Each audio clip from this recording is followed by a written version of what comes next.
प्रशान्तमनसं ह्येनं योगिनं सुखमुत्तमम् उपैति शान्तरजसं ब्रह्मभूतम् अकल्मषम्।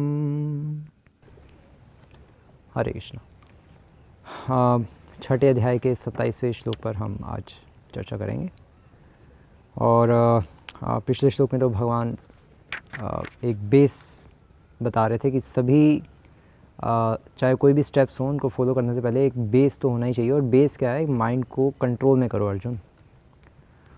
और आज वाले श्लोक में भगवान बता रहे हैं कि जब कोई व्यक्ति माइंड को कंट्रोल में कर लेगा तो उसके परिणाम क्या होंगे या उसके लक्षण क्या होंगे।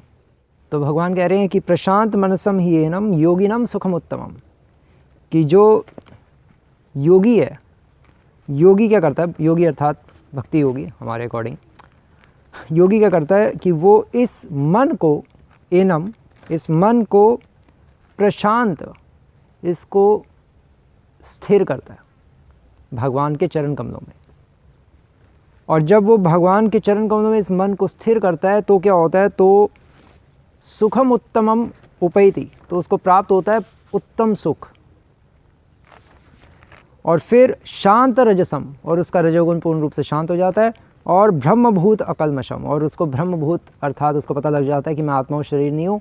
और अकल्मषम, उसके सारे पाप खत्म हो जाते हैं उस अवस्था में।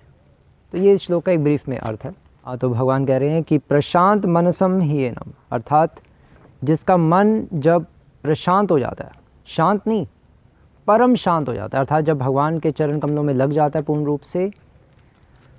क्यों लग जाता है? क्योंकि उसको भगवान की प्रेजेंस फील होनी शुरू हो जाती है। Krishna is not different from his name. भगवान और भगवान का नाम एक ही है। उसको ये जो फीलिंग डेवलप हो जाती है पूर्ण रूप से, काफ़ी हद तक, मतलब निष्ठा की स्टेज पे वो पहुंच जाता है, ऑलमोस्ट निष्ठा रुचि की। तो इस स्टेज में फिर इसलिए उसका मन परम शांत हो जाता है। क्यों? क्योंकि उसको फील होना शुरू हो जाता है कि भगवान मेरे साथ ही हैं।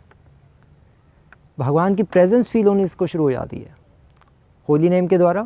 और फिर पूरे दिन उसको वैसे भी ये हमेशा हमेशा भगवान के साथ स्वयं को वो कनेक्टेड फील करेगा, इसलिए वो परम शांत हो जाता है उसका मन। और फिर योगिनम सुखम उत्तमम, और फिर कॉन्सिक्वेंटली, अर्थात कहने का अर्थ ये है कि फल स्वरूप उसको फिर सुखम उत्तमम, उसको उत्तम सुख की प्राप्ति होगी। उत्तम सुख अर्थात दिव्य सुख, अर्थात ट्रांसेंडेंटल हैप्पीनेस। जो भगवान जो सुख अनुभव कर रहे हैं उसी सुख की प्राप्ति इसको भी होगी, उसी को दिव्य सुख कहते हैं। मतलब भगवान जो सुख अनुभव कर रहे हैं उस सुख की एक बूंद की प्राप्ति होगी, वो उसमें फिर ये डिवोटी पागल हो जाएगा।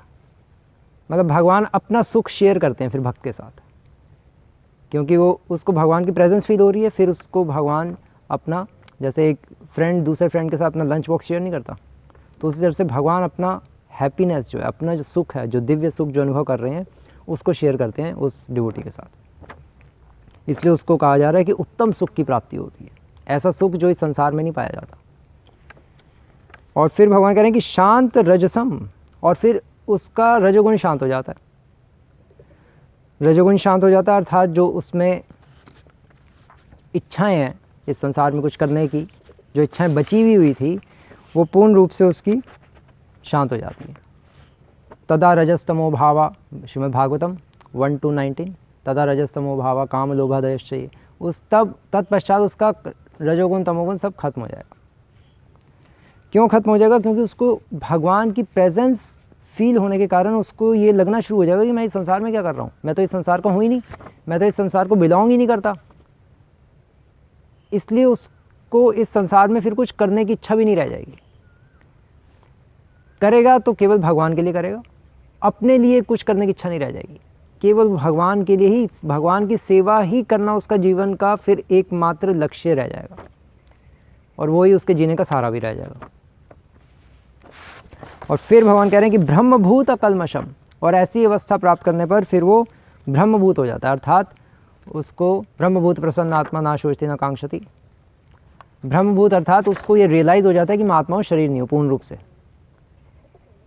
क्यों हो जाता है? क्योंकि उसको भगवान की प्रेजेंस फील हो रही है। उसको हृदय में भगवान की प्रेजेंस फील होने के कारण उसको फिर अपने भी दर्शन हो जाएंगे कि मैं कौन हूँ, उसको पता चल जाएगा कि जीवेर स्वरूप है कृष्ण नित्यदास। इसलिए कहा जा रहा है कि ब्रह्मभूत, वो सेल्फ रियलाइज्ड हो जाएगा और फिर अकल्मषम। और इस कारण से जब वो सेल्फ रियलाइज हो जाएगा तो उसके जो बचे कुछ पाप भी होंगे सब पाप जल के फिर ऑलमोस्ट भस्म हो जाएंगे। तो ये 4 इफेक्ट्स बता रहे हैं इस श्लोक में भगवान, ये 4 लक्षण कि जो जिसका मन भगवान के चरणों में लग जाता है, अर्थात भगवान की सेवा में पूर्ण रूप से लग जाता है। भगवान के चरणों में मतलब ये नहीं कि भगवान के चरण सोचते रहना, भगवान की सेवा में जब लग जाता है पूर्ण रूप से जिसका मन, तो फिर उसमें ये 4 इफेक्ट्स या 4 लक्षण दिखते हैं। क्या दिखते हैं?